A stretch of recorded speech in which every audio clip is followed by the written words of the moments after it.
Hi, this is Dennis with Second Chance Tackle, and I hope you had a chance to look at the first part of my video on Penn Jigmaster performance problems, where I reviewed a lot of the issues that I encounter servicing the Penn Jigmaster that have to do with the frame. And very quick recap: a lot of broken pieces, parts, lost screws, damaged side plates, missing bearing caps, and so on.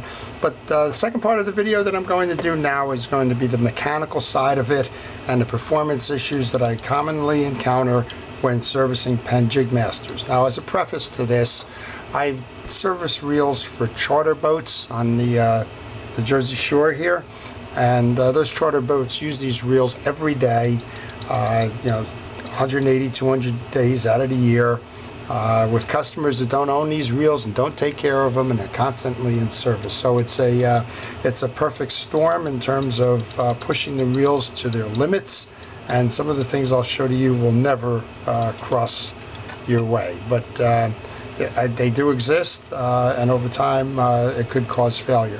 If you're a casual fisherman, by casual I mean let's get out 10 trips over the fishing season, you properly maintain it, you wash the reel down over the course of the trip, you properly lubricate it and maintain it on a regular basis, these things will last you forever. So let's get going on the problems with the mechanicals on this one. So we all know that it has a take-apart frame where you can see the mechanicals.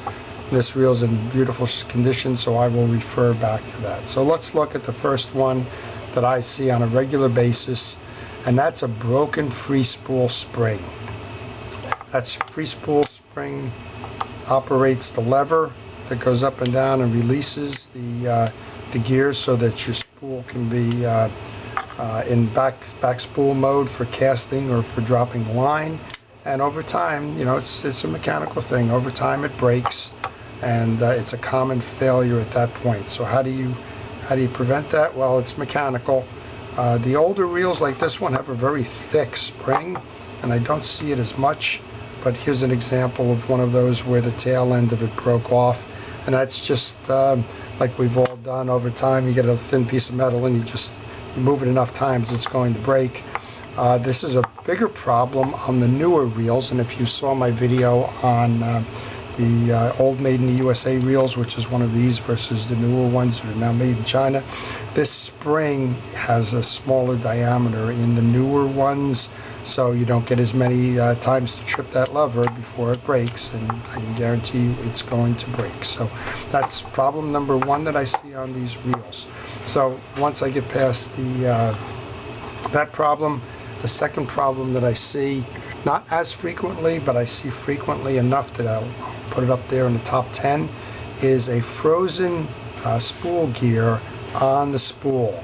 And I see that a lot in the Jigmasters when they're not properly maintained but yet stored for some time.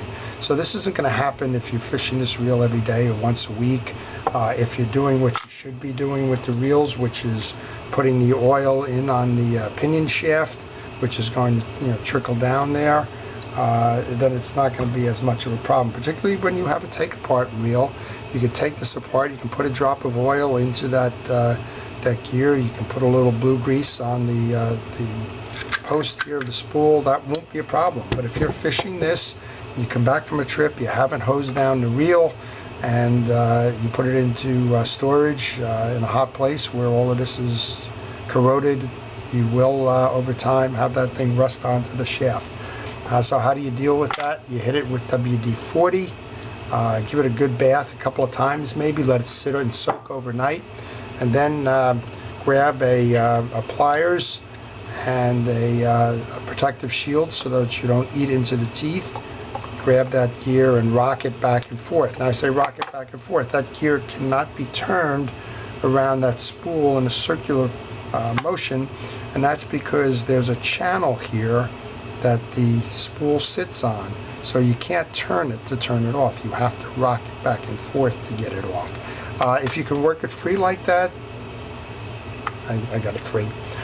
Use steel wool, clean up that spool shaft, lube it again with some blue grease, and then you can assemble this back the way it belongs.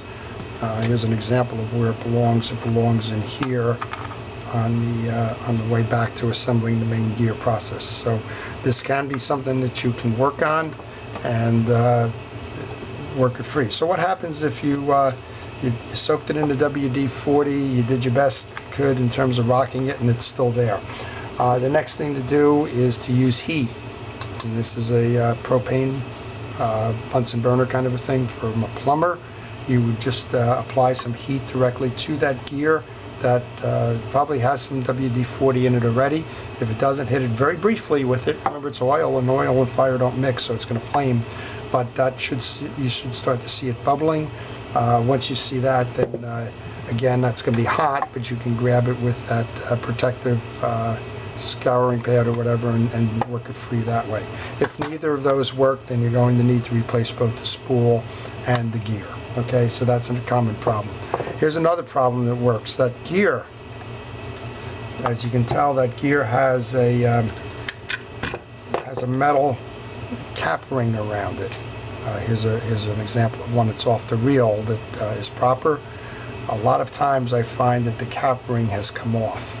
Now, how does that come off? It comes off a lot of times because line gets behind the spool. You can see that it's, that'll come in through the spool, wrap around the spool, and because there's clearance tolerance here with this, the line works its way back in there, and as you're yanking the line and doing other things to try and clear the snarl, the cap comes off. It's okay if you catch it, but sometimes it works its way free, and then it works its way down here because it's a split ring at that point. It works into the main gear, and then you've just got a lot of grinding and stuff going on that requires the repair. So that's a third problem that we have with that. So moving ourselves over to the main assembly then, we've talked a little bit about the gear. I did a video on one that's a very common problem, and that is this pinion gear freezing to the pinion shaft. Now, this is a stainless steel shaft that doesn't happen as frequently. The newer models that are made in China have this as an alloy shaft, and this is not a stainless steel post on the newer ones, and this is probably not brass any longer, but some kind of alloy as well. And again, just like we were saying about the spool gear freezing to the spool itself because of inattention, if you don't pay attention to this, if water works in here, if you haven't been lubricating it, and there's a reason why they say on this button oil, take that oil off and take that nut off the handle, you have access to the pinion gear, and you keep that oiled. It shouldn't shouldn't rust up. But if it's the end of the season, if you haven't been washing down your reels, properly maintaining them, putting them into storage where this dries up, it rusts, and the only way to deal with that one is heat.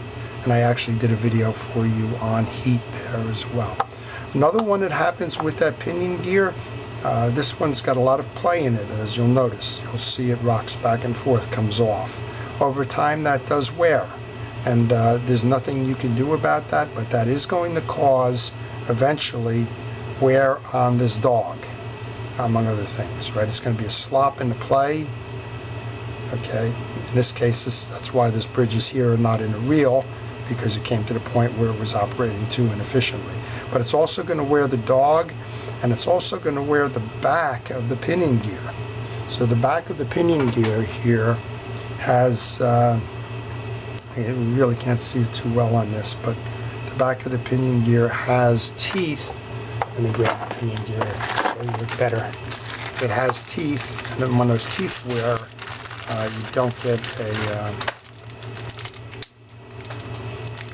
you don't get the anti-reverse operating properly. So those will wear off with that slop in play. You see, I have replacements. It's a common problem to have that fail.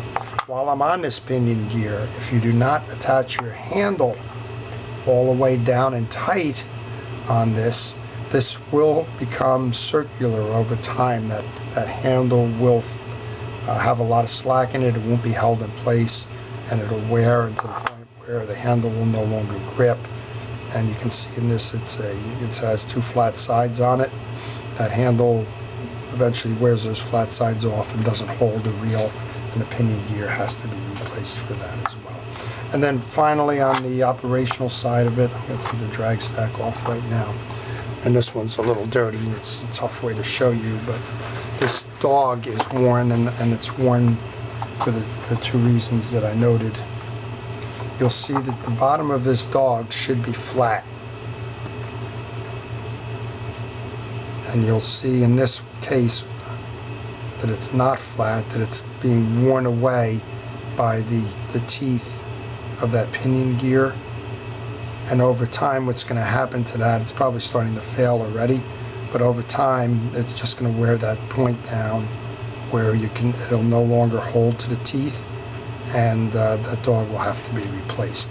The other side that I see it on is when you have the slop in the reel, and this is a good example showing you how much that pinion gear is moving now. You can see that I can fit the small screwdriver blade behind it, that you'll get uneven wear in the teeth.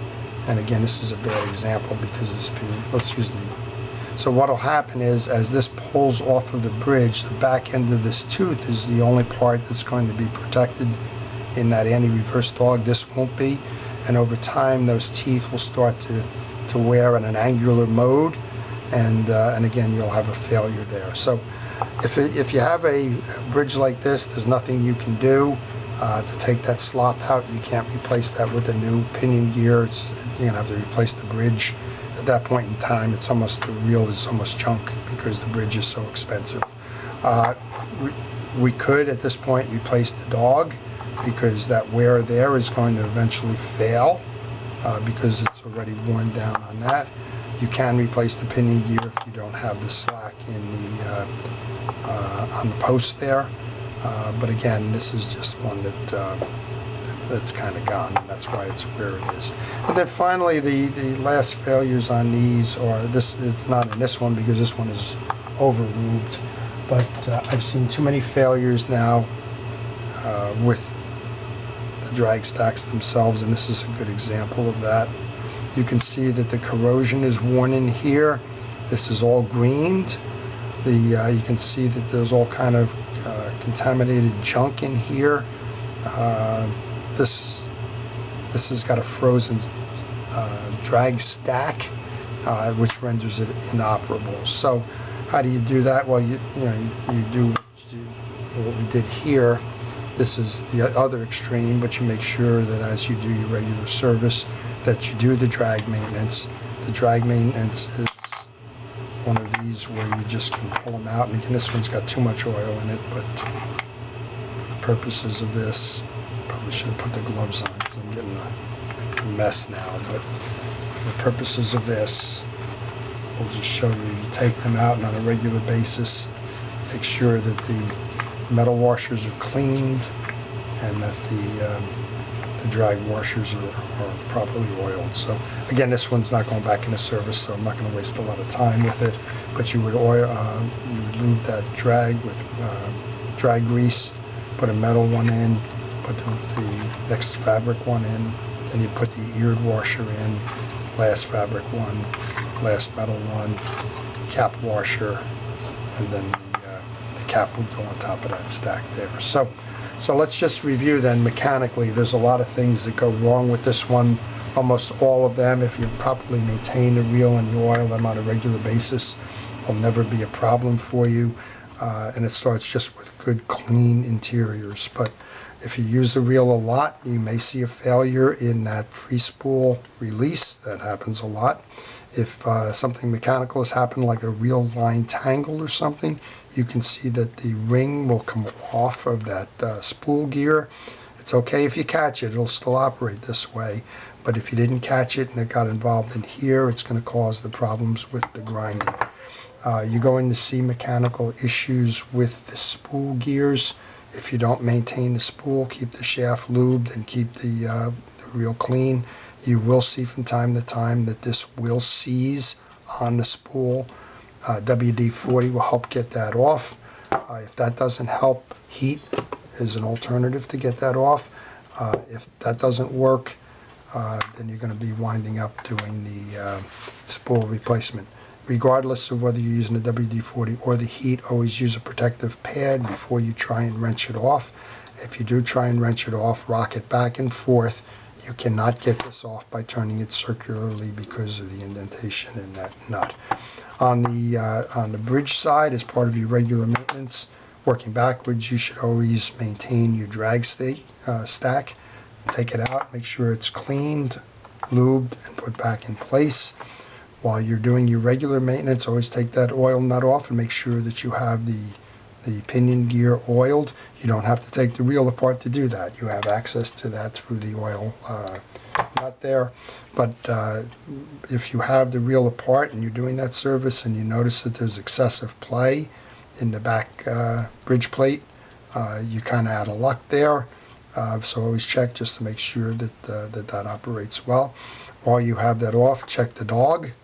Make sure that the dog is working properly and in good condition. In this case, we noticed that it is not, that this is worn through by constant use. And again, I'm seeing these in commercial fishing charter boats.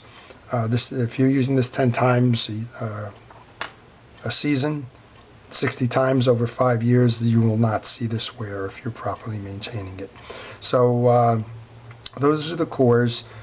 Those are the basic ones, and we did talk a little bit about the corroded drag stack because nobody was paying attention to that. So those are the main problems that I see in the Penn JigMasters, none of which say that it makes it a bad reel. It's not. It's a great reel.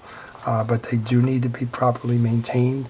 I have a video on my site about how to properly maintain and rebuild a Penn Jigmaster, but I did want to just give you some indications of why things fail from a performance standpoint within the reel, so that if you're having problems with it, I may have pointed you to a couple of places to look as to why that problem is occurring. So I hope that's helped. If you liked the video, please like it on the video site itself. If you'd like to see more, including the first part of this that I did, which is the frame failures on that, then go ahead and subscribe to my channel. If you want to see how to rebuild one of them, I've already posted a video on how to rebuild a Penn Jigmaster. If you want to see the differences between the USA-made Jigmasters and the current Chinese manufactured ones, there's a video out there as well. And if you're just doing some basic service, there's a speed service video on the Jigmasters to go along with that. So thank you for watching. I hope you've enjoyed the video. This is Dennis with Second Chance Tackle.